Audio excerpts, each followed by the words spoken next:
Riverside Memorial Park.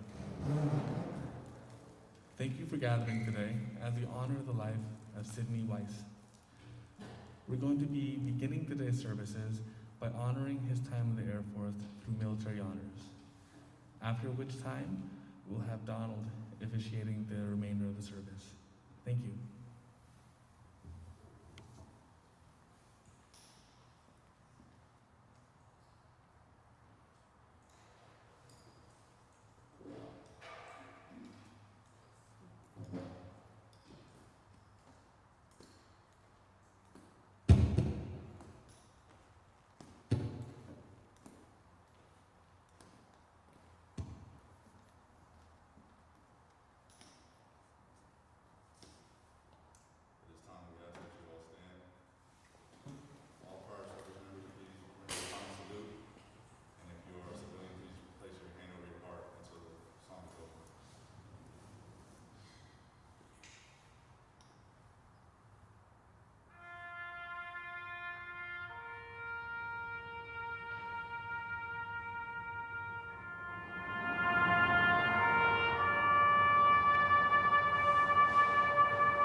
at this time that during usual Jewish services, we will place a little bit of earth over Sidney's casket to signify a final act of loving kindness before we send him off to his final journey.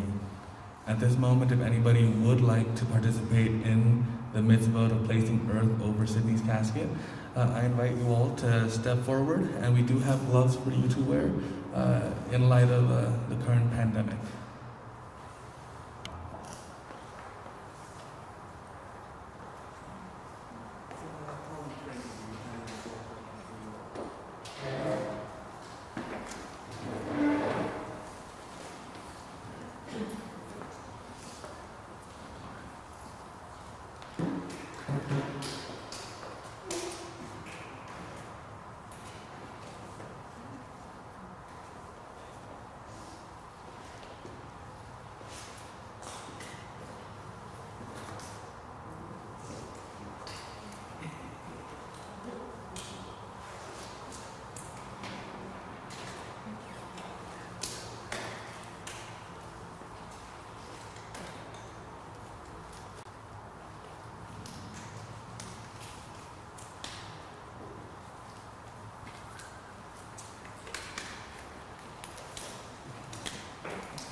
Thank you all for participating.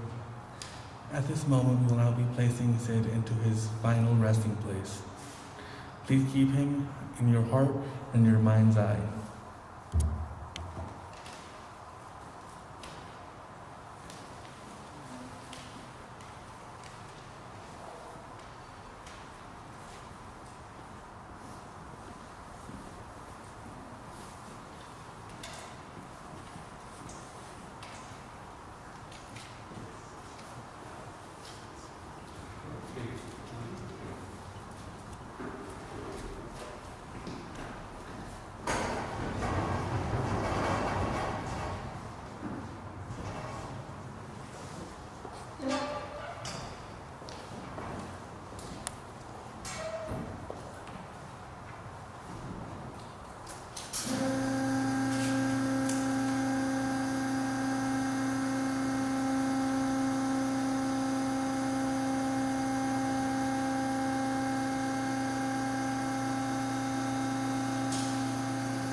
By Don's account, Sid was not a very religious man, so he won't be having a very religious or traditional service today. But I'm going to begin today's services by reading one psalm that I think, even if you're Jewish or no matter what denomination you might be, it's one that is understood and read aloud by many people. Adonai is my shepherd, I shall not want. God makes me lie down in green pastures, leads me beside still waters, and restores my soul. You lead me in right paths for the sake of your name. Even when I walk in the valley of the shadow of death, I shall fear no evil, for you are with me. Your rod and your staff, they comfort me. You have set a table before me in the presence of my enemies. You have anointed my head with oil, my cup overflows. Surely goodness and mercy shall follow me all the days of my life, and I shall dwell in the house of God forever. Amen. Now we will have Don officiating the service. Thank you.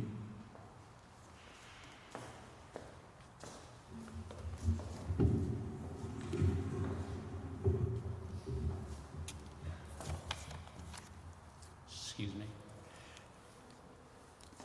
My name is Don Ziskin. I'm Sid's cousin, and as you all know, Sid was a pretty private person, and at least with me, he did not share too many details. Is this too loud?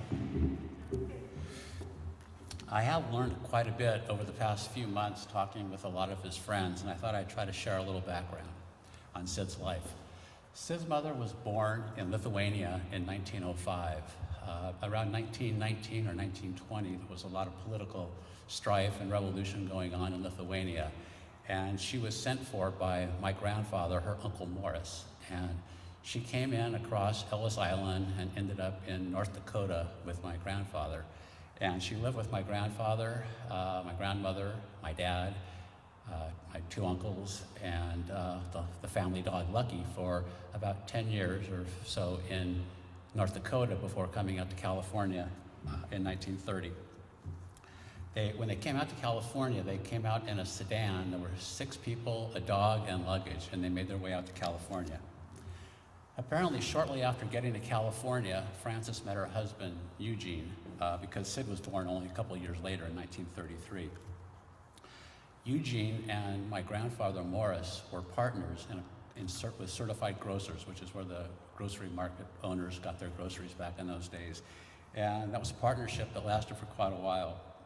Sid grew up around my father, who was 10 years his senior, and Sid idolized my dad growing up. He used to follow my dad around to sporting events, and he used to joke with us about how every time my dad would play in a basketball or football game, a fight would break out, and my dad would be at the center of it. But it was somebody that he just hung around with, and it started a very close relationship that lasted all the way to my father's passing. Sid was raised in West Los Angeles. He attended Los Angeles High School before he headed off to UCLA. He was in a fraternity at UCLA where he met a lifelong friend, Jerry Quint. He and Jerry would go through college together. They were fraternity brothers, and they went on to dental school together at what was then known as the College of Physicians and Surgeons. It's now the University of Pacific. Sid was up in San Francisco area for college, and he also spent a couple years in the Air Force. And those were the only 2 times he ever really left Southern California, the Los Angeles area. His father, Gene, passed away suddenly in 1956, and Frances and Sid became closer with our family. Sid was only 23 at the time and in dental school, and the passing of his father had understandably a very large impact on him. He dedicated himself to caring for his mother, and that was who was devastated by the loss, and that was a truly amazing relationship that lasted until her passing in 2000. Sid was just basically her guardian, took care of her, and it was just a very special relationship. Sid's father's passing also sort of catapulted him onto what we all know was a lifelong fitness fanatic. He was a fitness fanatic. He would run, he rode. I don't know if anybody knows, but he rode an hour a day, every day, till probably his mid-80s. When the LA Marathon, New York Marathon, and Boston Marathon would start, he would start rowing with the first guy taking off, and he would row until the first guy finished the race, over 2 hours. And he did that into his 80s. My relationship with Sid started in his dentist office as a young kid. Contrary to most children, I didn't mind going to the dentist. Even as a young kid, Sid was easy to tease. His office was fascinating, and he'd say, "Open your mouth," and I'd close my mouth and bite a finger on him. So he was just we had a little fun relationship in his office. But more important than that to me was that he took the time to show me around his office. He would take me into a little lab that he had, and he would show me how he made the fillings that would go in people's teeth, how he would do the molds for their teeth, all the different equipment, x-ray equipment that he had. So that was kind of just how I grew up with Sid as a child. When I went away to college, didn't really see much of him. When I got back from college, I went in for an appointment, and he had started going to the Jane Fonda workouts. And he told me to come, and I kind of poo-potted a few times, but I finally went with him and got hooked. And that started about a 3 or 4 year relationship with him and I and Jane Fonda. And I sort of owe Jane Fonda the start of my adult relationship with Sid. During the 1980s, we were pretty much in regular contact. Frances used to make me yams all the time. I made the mistake of telling her how much I liked them one night, and so for the next 20 years, she would make me 3 or 4 times a year a plate of yams. And to be honest with you, I was giving them away at the end. But I would always go over to pick up the yams. I'd visit with Sid and Frances, and just pretty casual relationship. Sid and I also shared a love of history and World War II, spent a lot of time just in conversation about that. That was one of his focal points. When my wife and I moved up to Northern California in 1990, whenever we came to town to visit my folks, we'd always take a trip over to visit Sid and Frances. 3 or 4 times a year we'd go over there. The boys would come along with us. Frances loved watching the little kids. They would go out in the backyard, climb a tree, collect bugs. It was just, I think it was just young life around her. She just enjoyed the visits. That went on until the 1990s when Frances passed. After Frances passed, Sid and I became much closer. My wife and I were concerned in the beginning about how he was going to handle being alone without his mom, and we're in pretty regular contact with him. During my visits to Los Angeles after she passed, my dad and I would go and have breakfast with him or lunch with him, and it took a while, but he seemed to rebound, although I don't think he ever got quite over the passing of his mom. He and I would have regular conversations on the phone. Our conversations ranged from politics to family to just whatever. Sid liked to show people things. He liked to tell people about things. He would send me videos. He would send me Three Stooges videos or Chaplin videos, and then he would critique them. If I made the mistake of telling Sid that I was looking for a new TV or for something else, a treadmill, I would suddenly get 20 recommendations from him because he spent the whole day researching out what the best ones were. During my visits to his apartment, he had a huge Apple computer. I don't know if any of you have ever been there, but he would take pleasure in showing you things on his computer. He had sporting events, he had music videos, he had sumo wrestling matches. I don't know where the sumo thing came from, but he loved sumo wrestling. And looking at his apartment, he's got little figurines of sumo wrestlers, he's got matches that he's recorded. That was a very strong interest of his. Throughout my visits with Sid, he would occasionally mention a name. He would mention, a friend here or somebody's name there. He would mention going to a jazz show, but he was really pretty private about everything. And I always thought of him as being lonely. Boy, I think I was a little off base because I've realized he had many relationships. While he was a loner, he really wasn't that lonely.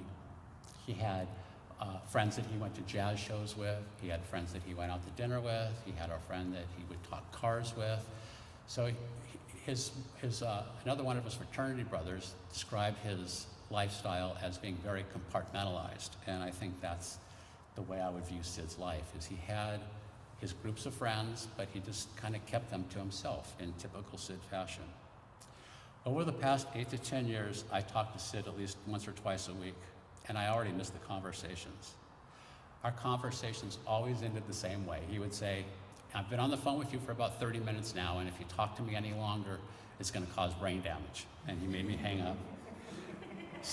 Sid, and one thing I want to thank you for more than anything is making the trip up to our house for Passover in 2018. I spent 30 years pushing him to come up and see my house and to visit, and he finally did it. And it was the last Passover our family had, so thank you for that. I'll miss you, and I want to thank you for letting me into your life, Sid. And I'm going to read a short tribute from a friend of his, Jerry Quint's wife, Bunny Quint, and the Quint family, and then I'm going to let my brother go ahead and speak. Sorry, okay.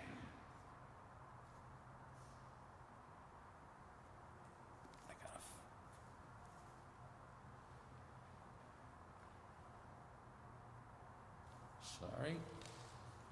Oh, Bruce, do you want to go ahead, and I'll go ahead and find it and read it later, okay?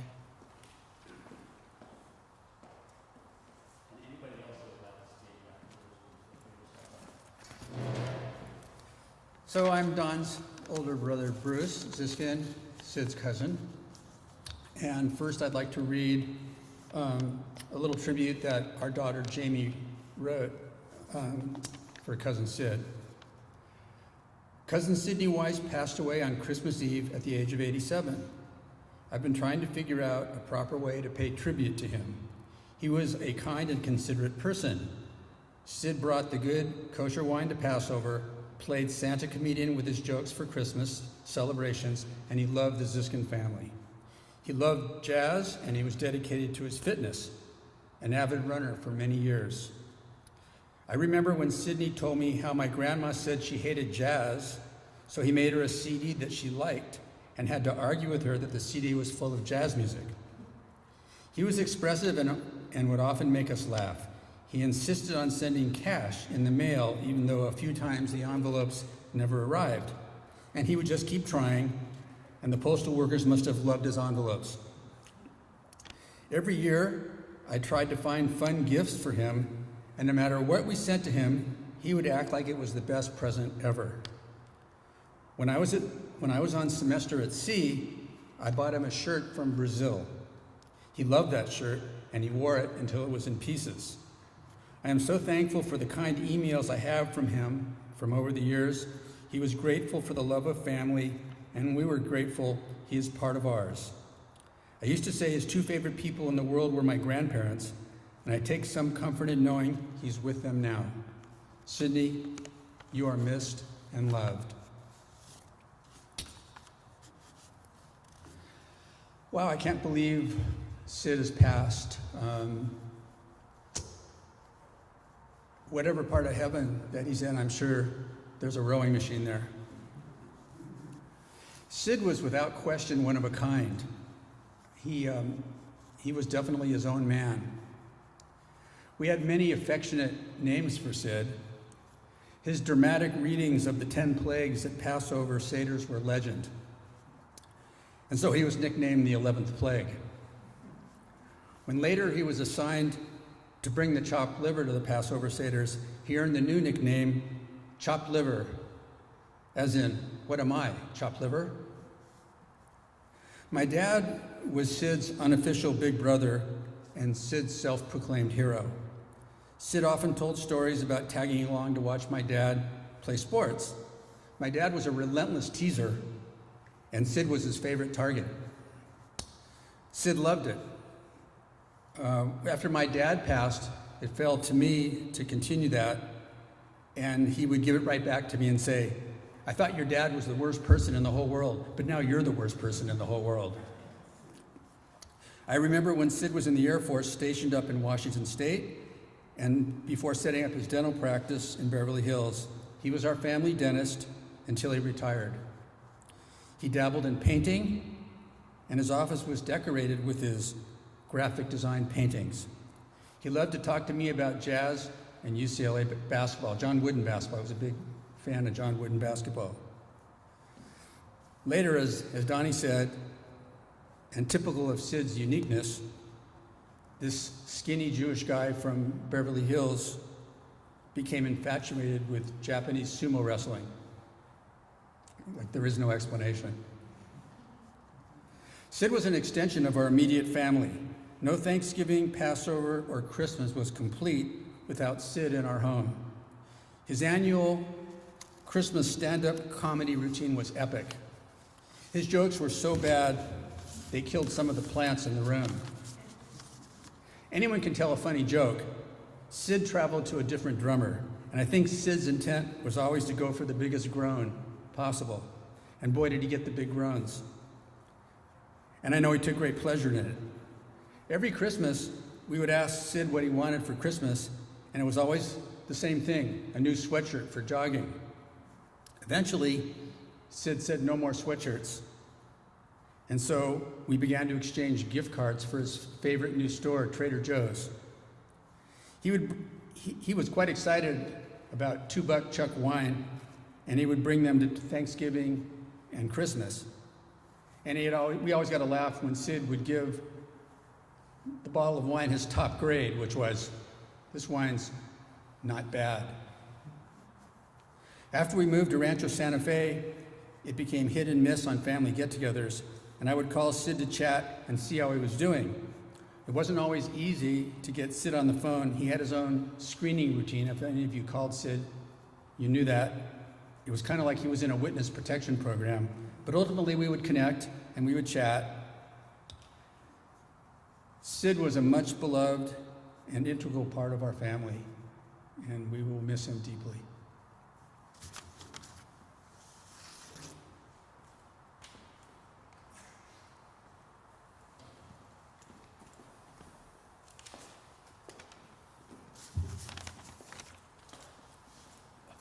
Jerry Quint and Bunny Quint were friends of Sid's going back to his just out of medical school, dental school, and Bunny Quint sent this for her and her 3 children. Dear Sid, you were like a family member. You were a family member. You were Jerry's best friend, whom he valued as a brother. Your kindness and interest in the Quint family will never be forgotten. You shared your fondness for Snoopy in touching drawings that still hang on Bunny's wall. Goodbye, Sid. We miss you terribly. We will always love you. Anybody else would like to speak? Zanny?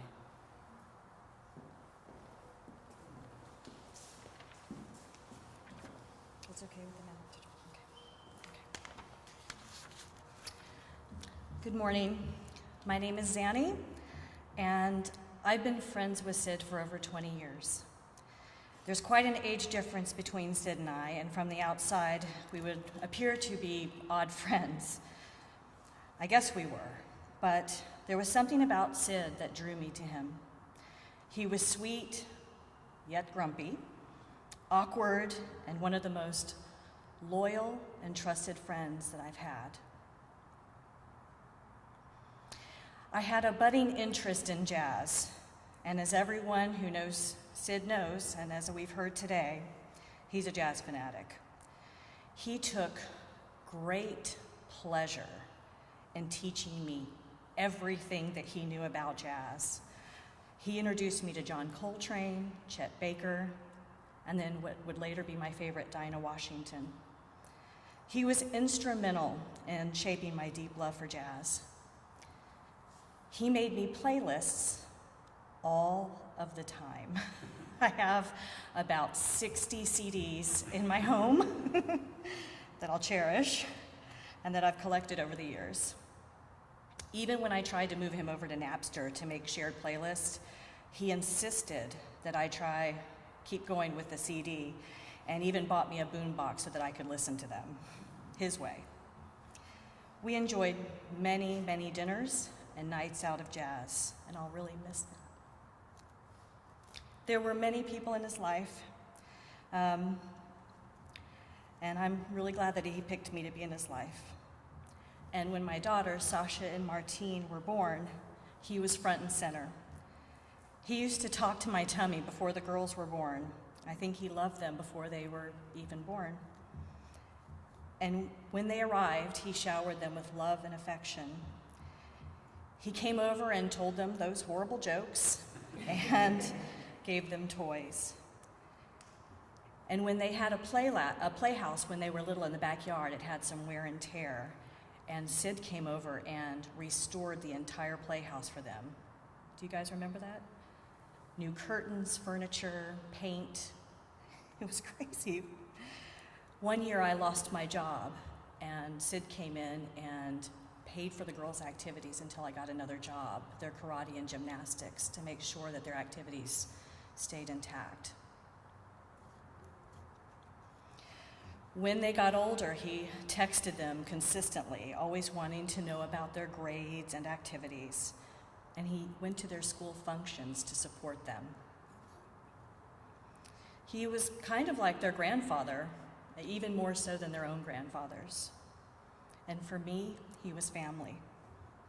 I moved here from North Carolina, and I have no family here, but Sid was my family. I can't really explain our unlikely relationship and how deep our love was for one another. All I can say is, I love you, Sid.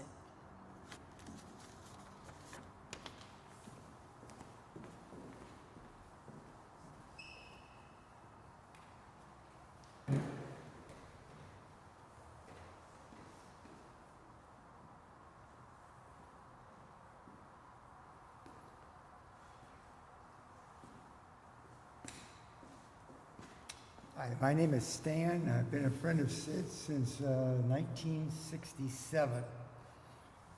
My doctor worked a couple of floors below his office, and we became friends from that point on. I didn't know all about his other lives, like with you, Zinni. I knew a little about that. I don't even remember hearing your name, okay? He said, I've got cousins in Manhattan. That's who I'm going to go see, my cousins in Manhattan. But he did something for me that no other friend has done. He keeps me sane. He keeps me sane. Amazing man. With his ridiculousness and his funniness and his awkwardness, I loved it. I mean, how could you not, right? How could you not love this man? We had a few things in common. He was big on TV sets, so he helped me when I got my TV sets. I was big on cars. I helped him when he got his cars. Stereos, we worked together. He was a big supporter of Consumer's Guide. When I bought something, Sid says, I've got the washing machine for you, I've got the dryer for you. What do you need? And he was always right. I'd go in and I'd buy whatever he told me to buy. When it came to stereo, since that was a childhood thing of mine, building stereos and stuff like that, I would help him out, get him something that he liked.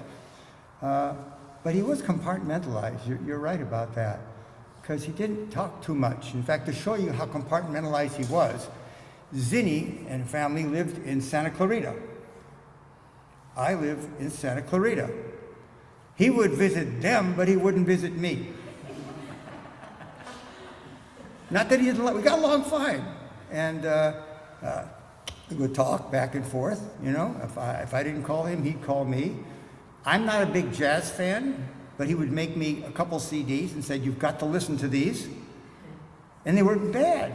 He picked out really good stuff. And I appreciated that. So he got me a little into that. And I know that, I think the only station he listened to was K-Jazz. That was it.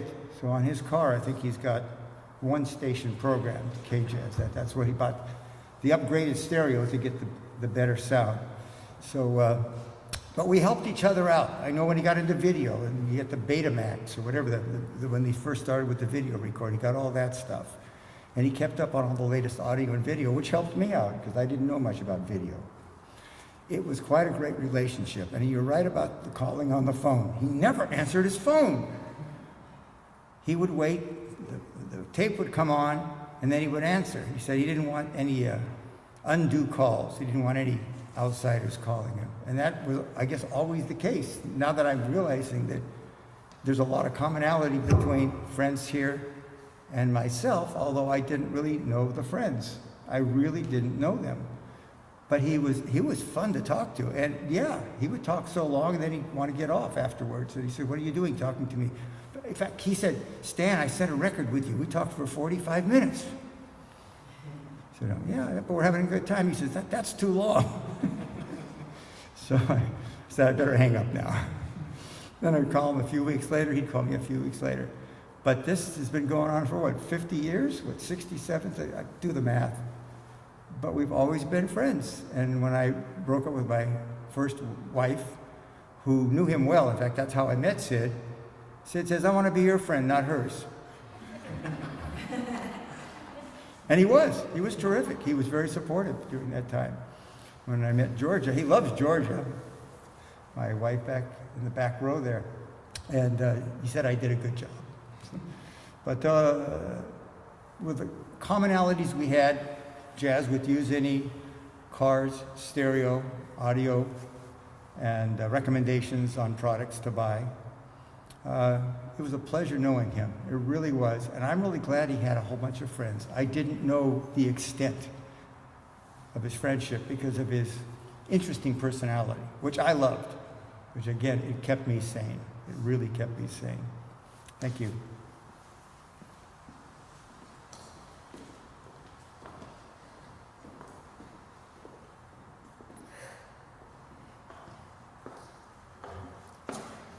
Good morning, everyone. I'm the Teresa that Sid used to talk about. I'm sure he's mentioned my name a couple times throughout the 30 years we've known each other. I'm not going to be talking too long because I'm kind of still in disbelief that my friend is gone. But I met Sid in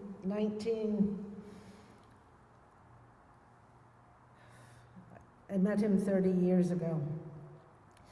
And the thing that he and I had in common with each other as we got to know each other was the fact that he was taking care of, he was a single child, and he was taking care of his mother.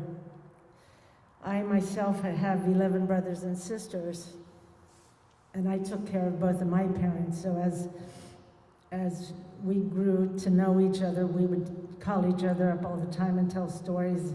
He would tell me stories about his mother, and if something, happened, he would express himself to me, and he just vented to me in certain situations, and I did the same with him while I was taking care of both of my parents. He started, I got to know him of how athletic he was, and he would always be rowing. Even if he would hurt himself, he'd keep on rowing, and I would try to lecture him and say, you need to convalesce a little bit, and then you can start rowing again. And he goes, no, I'll give it a day or two, and then I'll start rowing again. It's like, Sid, you're just going to do more damage to yourself. And he did end up doing that eventually at the end of the 87 years. After all the lecturing, he was very, very strict with himself. We used to go out to dinner or lunch, go to jazz, what's the name of the restaurant on Ventura Boulevard? He would come to meet me in the valley and go to Spago's. I think they had a jazz thing that night. And I told him, I said, you know what, I can't understand this progressive jazz. It doesn't make sense to me in my head. So he didn't bring me anymore to the jazz concerts. But we did end up going to, because of the fact that I knew that he loved sumo wrestling, we did end up going, Japan, their wrestling match came to Los Angeles one time, and he took me to that, which was very interesting. And after I found out how much he loved sumo wrestlers, I ended up giving him a little, well, it was this big, the sumo wrestler and I painted it, and I presented to him. I think it was on his birthday, and he was so happy.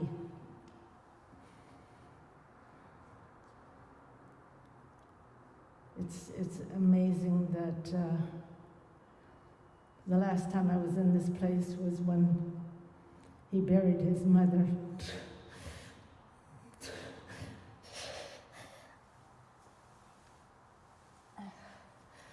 Now I'm here burying him.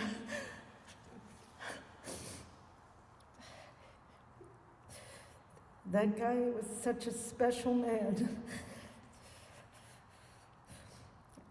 Our whole relationship, or our friendship, was totally based on trust, honesty, and respect. And to this day, I have remained loyal as a friend to him.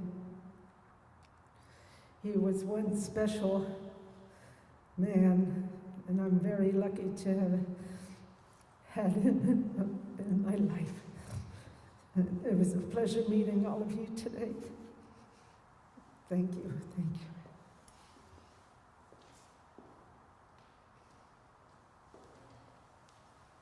Anybody else?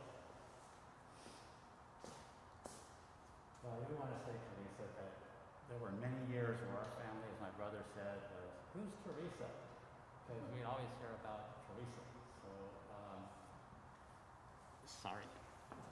Anyway, I do know how important you were in Sid's life, because he did mention his friendship with you quite a bit over the years. I think that is it for today, folks. I don't really have any parting words. I'm just going to miss the hell out of them.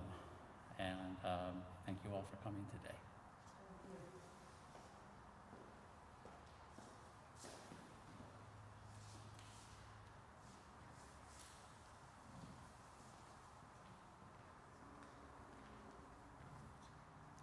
Thank you all again for gathering today to honor Sid's life, to share your memories and the love that you all had for him.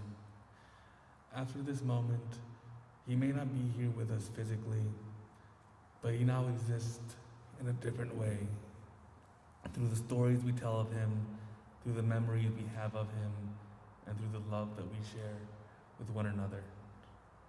Keep his memory in your hearts and your mind's eye. Thank you very much.